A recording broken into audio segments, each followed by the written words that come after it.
All my life I've wished I was that guy. That guy who had the look, the aura, to get girls to love him or even acknowledge me. It felt like all my friends were that guy without real money or success either. A buddy of mine was homeless in Miami until he got a sugar mama. Could you believe it? Wasn't even looking for it. She found him. She's good looking too. Tonight at this rooftop party, I've never needed to be that guy more in my life. A woman stood on the edge of the roof. It looked like she wanted to jump and no one seemed to care. I called the name of my friend who I came with. Oliver, yo Oliver. Oliver is that guy. He could get her to come down. Instead, he shooed me away with his backhand as he talked to a pretty girl in a blue dress. The girl scowled at me and my neediness. Then she whisked him away and they melted in the crowd of black suits and bright dresses like $1 million splatter painting. That's what I did to women. I was the last one you'd want to get a lady off a ledge. I might be what gets her to take the last plunge of her life. And yet, I shuffled toward her through the crowd. Everyone impresses in freshly fitted New Year's suits and dresses that must be flaunted, and they sipped from flutes of champagne that can't be wasted. Every guy ignored me in requesting their assistance. The girls ignored my shoulder taps and excuse me's. I know better than to touch their drinks to get their attention. It's 2 minutes to midnight on New Year's. Drinks and kisses are a matter of life and death. I confront the woman on the edge of the roof alone. Out of breath and struck with the loneliness that only a chilly, windy night and being surrounded by people but cared for by none can bring, I spoke to the girl. You really shouldn't jump. She turned to me. The skyscraper that towered above her casted blue light on her skin. A sharp gust of wind whipped her purple dress to the left. It was short. She had to be so cold. I pulled off my jacket to give it to her. What did you say? She repeated. She had an accent, English maybe. You really shouldn't jump, I yelled against the wind now. The breeze knocked her 2 steps to the left and my heart leaped. Luckily, she balanced herself and laughed as she did so. But when our eyes met again, the joy vanished. Don't get me wrong, she didn't look miserable. Her face held a plain, blank expression. Guess she wanted me to go on with whatever speech I was going to give. I won't lie, I didn't think this far ahead. Life can get better, I told her. That disappointed her. Her blank expression left and she looked like her duty was to console me. Like I was her child. It's fine. I've peaked in life. I don't want to have kids. All my friends are married with families. I have no desire for romantic love and I've seen every sight worth seeing. And then she waves me off like Oliver did. Like everyone's done this entire party. Except this time I refused to be waved off. To me, this was important. I leaped on the platform with her so one gust of wind could end both of our lives. Careful, she said. You've seen everything worth seeing. Are you sure? I yelled L over the wind. Yes. Her words were clear to me despite her not yelling. Well, then can you show me? She looked disgusted, and I felt every insecurity I've ever had all in that one moment. Every rejection doubled. Then she tested me with her eyes. They strolled up and down my body. No rush. A long, laborious gaze. Okay. The word shot out of her like air from a balloon. She wore a disappointed smile that I didn't know what to make of. Okay? I asked, and I'm encouraged by the strength of having literally saved a life. Okay. The word came out like a hurricane and she ran to me and swung me in her chaos in an odd hug dance. We spun and spun. I was no longer in control. She swayed us across the roof until we balanced on the edge. My back faced the city. If I fell, I would be a well-dressed stain on the ground. I fought back, terrified of the 10-story drop and the wind's pull that made my fate seem more and more certain. I pressed the toes of my black loafers into the floor because my heels had nowhere to fall. I I grabbed her by her hips to push her off, and it didn't even interrupt her dance. I buried my hands in her sides for more leverage, more pressure, and even more pain. Anything to push her off and save us both. She never stopped dancing. I couldn't stop her. I was caught in her hurricane. The wind was an ally to her. It spun as she spun. My feet left the roof's edge, and we fell from the building. We swished in the air. I was breathless. It was surreal. It was unfair. It was 2 seconds before death.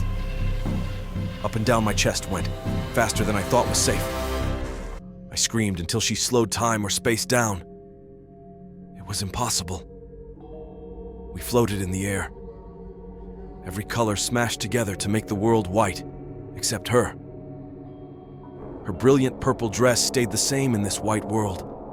She gave me her dead stare again. "Are you sure you still want to live? There's a cost?" It was weird. She said it like a doctor tells a patient they have cancer, ethereally somber. Yes.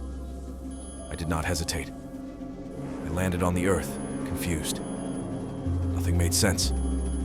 I have been dead. I have been dead, and been somewhere else.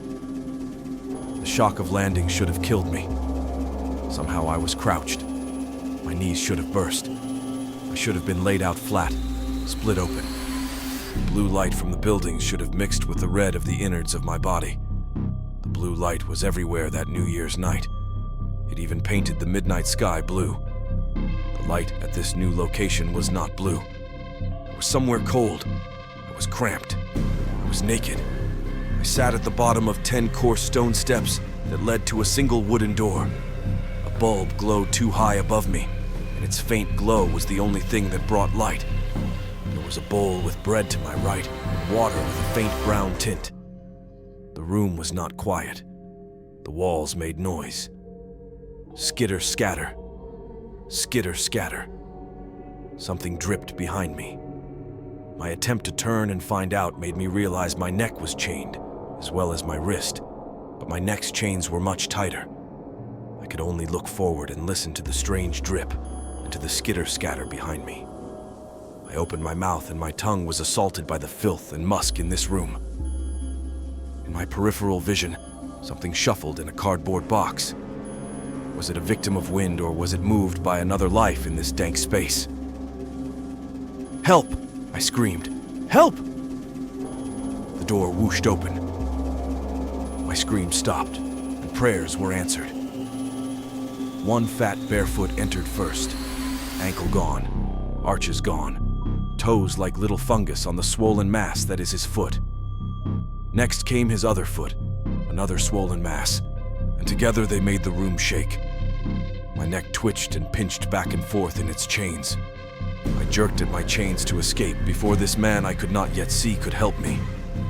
He answered my cry, but I did not think he came to help.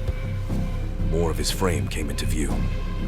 More layers and layers of impossible girth in his thighs that rolled out of his jean shorts. His thighs looked to be in a constant state of pain, white in some parts, and pulsing, painful purple in others. Red pimples littered inches of his legs in random bits. He gained speed as he came down those cracking stone steps, as if he was excited. He leapt like a kid playing hopscotch until he was at the bottom, and I saw his full frame. Oh, I wished I'd never called him. He had to be 7 feet tall. His very presence made me conscious of my own body. I was cut from the junior varsity reserve basketball team for my lack of height. His arms were massive, chunky, ill-formed, like two living, writhing, tumorous hornets' nests. His wife-beater t-shirt could not contain him. He wore it like Kim Possible's crop top.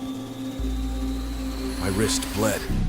I knew this man, this thing, wanted to hurt me, and I would not let him. I pulled at my chain to no avail. I did not break through. "I want to go home," I whispered to myself, and yanked at my chains. I had nothing. I had nothing to protect me. I was so scared I lost all dignity. I sweat enough to taste it. I rubbed my body against the floor in a futile attempt for momentum to escape. hard that my legs bled. His face was hard to look at. So many scratches. So many human scratches. One was still fresh, blood dripping down his left cheek. Bald, hairless, and smiling, he said, "Your wish is my command." I opened my mouth to speak. He grabbed my neck, wrapped his fingers around it, and the only thing that could come out of it was a small gust of meaningless, pathetic air. He placed his other hand on my naked thigh. It was almost like his foot was all fat and twisted, and his fingers more like stumps, tumors, or caterpillars. But his grip made me give up on my life. A deer in a snare that knows it's dead. Something banged upstairs. The big man turned. Spittle flew from his mouth as he did. "Stay right here," he said, then waddled toward the steps again. Before he took a step, he turned around and laughed. His shoulders bounced and his body wiggled. Then in 2 big steps, he was beside me again, dropped to his knees, and whispered in my ear. His hot breath was like a locker room during the summer. "This is supposed to be the part where I check out that noise, and then someone comes down to save you while I'm gone. But what if I just don't care about the noise? What if I'm romantic and all I care about is this moment? Do you know what that means?" He waited for me to reply. I shook my head as much as I could within the restraints. "That means," he paused, "no one is coming to save you." A blur rushed into the room. It practically flew down. It took the steps in 2 leaps and slammed something into the skull of the large man. The sound of metal against skin rang through the room. The big man did not collapse. Bang, bang, and bang again was what it took to drop him. The girl from the roof, still in the purple dress, was my hero today.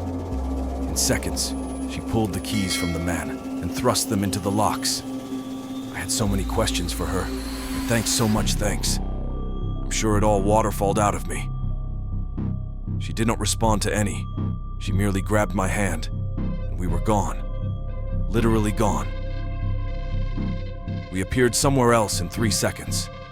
We arrived in a changing room, and for the first time since she rescued me, became aware of my nakedness, covered my bits and pushed my back against the wall. "I'm so sorry about that," she said. Why did you bring me there? I was trying to help you. It wasn't on purpose." There was no defensiveness in her voice, just as a statement of fact rather than anything else. "What are you? What was that?" I talked fast. My mouth was dry. I was so confused. The girl in the purple dress reached toward me. I leaped back. Her hand went past me and grabbed a water bottle, a fancy brand on a silver plate. She pushed it toward me. I shook my head at her. She opened the cap and drank a chug herself. "See? Just water." She sat down, crossed her legs, placed the water between us, and waited for me to drink. It was such a change in atmosphere. Perfect lights are built into the ceiling above us. The gentle music of Miley Cyrus in the background, and this strange girl. I still had my questions, still had resentment for her. But my world shifted. This girl wanted nothing. If I had sat there for an hour refusing to drink the water, she would have sat there with me. Not especially happy about it. Content. I took the water and devoured the whole thing. "So," I asked, after placing the water bottle in the trash beside me. The dressing room was too nice to litter. "You're just not going to answer any questions. You're going to toss me in an Old Navy dressing room and expect me to be happy." "Old Navy?" This got a reaction from her. Her eyes bulged and her lips tightened. A sense of disbelief was all over her face. "You're in Louis Vuitton." She pulled an iPad off the wall behind her. A normal iPad. A shockingly normal iPad considering all that happened beforehand. I watched as it had everything mine had. Twitter, Reddit, Instagram. It all felt so insane to be back to the normal world. She continued as if everything was fine. This is today's catalog. Pick what clothes you want. I'll grab them for you and then tell you what I am and what just happened to you. Oh, and don't forget your lunch order when you spend as much as I do. They deliver food. I suggest the omakase sushi. It's locally sourced. Anything else? Your wish is my command.